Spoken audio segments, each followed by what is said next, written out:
อกราบสบายดีและสวัสดีพี่น้องป้องไปทุกคนในบรรยากาศยามเศร้าๆบอกว่าพังไทยพังลาวและMCทุกคนมื้อนี้ก็มาพบกับบ่าวกระพงบ้านนาก็มาปั่นข้าวเศร้าทุกคนบ่มีหยังมากมายมื้อนี้ก็มากินกับแม่บ้านเพิ่นในบรรยากาศยามเศร้าๆอาหารบ้านเฮากับเมนูแบบต้มหอยทุกคนต้มหอยจูบเก็บมาจากหัวจากห้องหลังจากดูดน้ำใส่เข่าใส่นาพี่น้องมื้อนี้ก็มากินข้าวกินปลาในบรรยากาศยามเศร้าๆแล้วก็สิได้ไปเวียกไปงานมีมักซาลีปิ้งทุกคนก็มีปิ้งปูปิ้งปลาในบรรยากาศยามเศร้าๆกับแจ่วมักเผ็ดดิบทุกคนเก็บมาจากสวนมาทุกคนมาแซ่บๆนำกันกับบุมียังมังไม้มือในข้าวเหนียวห่อนๆเต็มติบคือเอาทุกคนมือนี้ก็ดีกินแบบ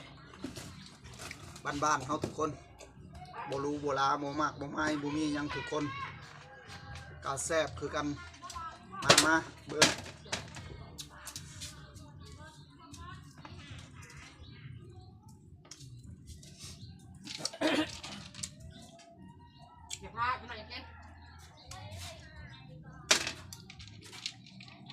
โอ้หอยนี่กับพี่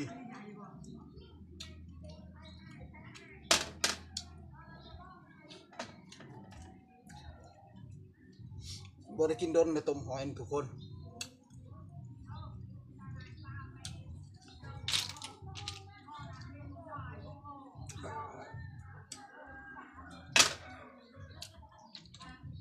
บรรยากาศมื้อนี้ก็คือพลชิตกอีกแล้วทุกคนหนาวแล้วบัดนี้หนาวแล้ว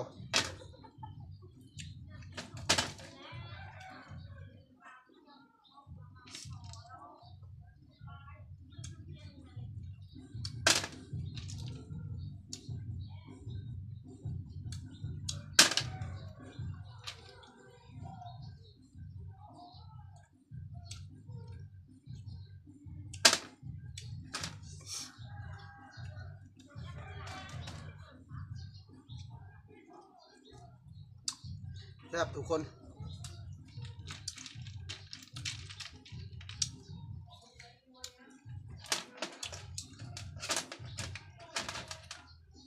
ก็มีหอยเก็บกี้แน่หอยเก็บกี้หอยจูบ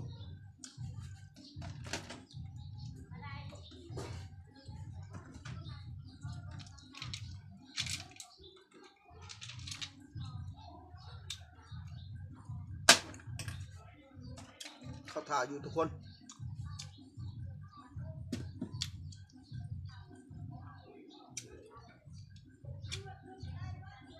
มาปั่นข้าวเศร้า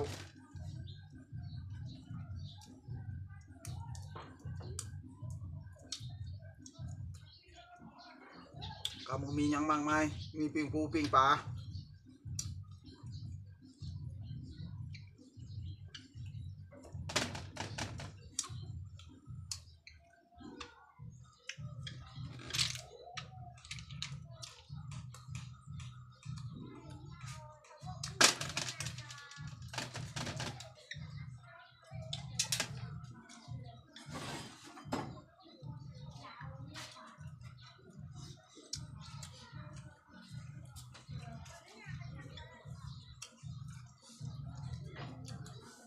ส่วนมาคลิปมาฮอนนี้ก็จะได้